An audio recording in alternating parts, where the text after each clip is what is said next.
രാജ്യത്തെ നടക്കുന്ന ഒരു വാർത്തയാണ് ഈ മണിക്കൂറിൽ വരുന്നത്. ഉത്തർപ്രദേശിലെ ഝാൻസിയിൽ മെഡിക്കൽ കോളേജിൽ 10 നവജാത ശിശുക്കൾ വെന്തു മരിച്ചു. ഇന്നലെ രാത്രിയോടെ മെഡിക്കൽ കോളേജിലുണ്ടായ തീപിടുത്തമാണ് ഈ ദാരുണ സംഭവത്തിന് കാരണമായത്. അതിന്റെ കൂടുതൽ റിപ്പോർട്ടിലേക്ക് ഞങ്ങളുടെ ന്യൂസ് റിപ്പോർട്ടർ ബിലു ചേരുന്നു. രാജ്യത്തെ നടുക്കിയ ഒരു വലിയ സംഭവം തന്നെയാണ് ഉത്തർപ്രദേശിലെ ഝാൻസി ജില്ലയിലെ മെഡിക്കൽ കോളേജിൽ കഴിഞ്ഞ ദിവസം ഉണ്ടായത്. മെഡിക്കൽ കോളേജിലുണ്ടായ തീപിടുത്തത്തിൽ 10 നവജാത ശിശുക്കൾ മരണമടഞ്ഞു, വെന്തു മരിച്ചു എന്നുള്ള വാർത്തയാണ് ഏറ്റവും വേദനയോടുകൂടി തന്നെ റിപ്പോർട്ട് ചെയ്യുന്നത്. മഹാലക്ഷ്മി റാണിഭായ് മെഡിക്കൽ കോളേജിലാണ് തീവ്രപരിചരണ വിഭാഗത്തിൽ വെള്ളിയാഴ്ച രാത്രിയോടുകൂടി തീപിടുത്തമുണ്ടായത്. 37 കുഞ്ഞുങ്ങളെ രക്ഷപ്പെടുത്താനായി ഇതിൽ 16 കുഞ്ഞുങ്ങൾക്ക് സാരമായ പൊള്ളൽ ഏറ്റിട്ടുണ്ട്.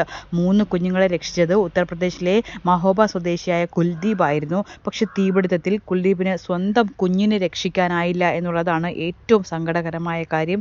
10 ദിവസം മാത്രം പ്രായമുള്ള കുൽദീപിന്റെ മകൻ പതിവ് ചെക്കപ്പിനായി ആശുപത്രിയിൽ അഡ്മിറ്റ് ആയിരുന്നു. കുൽദീപും ഭാര്യയും ഡോക്ടർമാരെ ലോബിൽ കാത്തു നിൽക്കുമ്പോഴാണ് ഇത്തരത്തിലൊരു സംഭവം നടന്നത്. ഏതായാലും വാർഡിൽ തീപിടുത്തമുണ്ടായ ഉടനെ തന്നെ രക്ഷാപ്രവർത്തനങ്ങൾ നടത്തിയെങ്കിലും നവജാത ശിശുക്കളടക്കം 10 പേരുടെ ജീവനാണിപ്പോൾ നഷ്ടമായിരിക്കുന്നത്. ഏറ്റവും വേദനയോടുകൂടി തന്നെയാണ് ഈ അമ്മമാരൊക്കെ തന്നെ, പുറത്തുണ്ടായിരുന്ന അമ്മമാരൊക്കെ തന്നെ തങ്ങളുടെ സ്വന്തം മക്കളാണോ അകത്ത് വെന്ത് മരിക്കുന്നതെന്നറിയാതെ രക്ഷാപ്രവർത്തനത്തിൽ പങ്കെടുക്കുകയായിരുന്നു.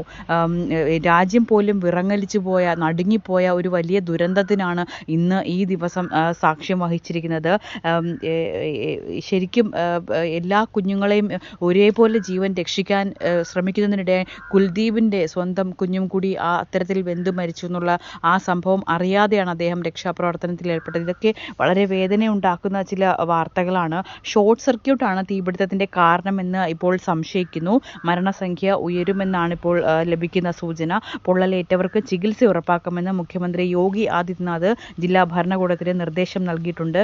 രക്ഷാപ്രവർത്തനങ്ങൾ വേഗത്തിലാക്കണമെന്നും അദ്ദേഹം ആവശ്യപ്പെട്ടു. അപകടത്തെക്കുറിച്ച് 12 മണിക്കൂറിനുള്ളിൽ റിപ്പോർട്ട് സമർപ്പിക്കാൻ ഝാൻസി ഡിവിഷണൽ കമ്മീഷണർക്കും പോലീസിനും മുഖ്യമന്ത്രി നിർദ്ദേശം നൽകിയിരുന്നു. ഉപമുഖ്യമന്ത്രി വിജേഷ് പതയ്ക്കും ആരോഗ്യ പ്രിൻസിപ്പൽ സെക്രട്ടറിക്കും ഝാൻസിയിലേക്ക് ഇതുമായി ബന്ധപ്പെട്ട് പുറപ്പെട്ടിട്ടുണ്ട്. ഇതുമായുള്ള അന്വേഷണങ്ങൾക്ക് ഇവർ തന്നെയാണ് ഇവിടെ നേതൃത്വം നൽകുന്നത്.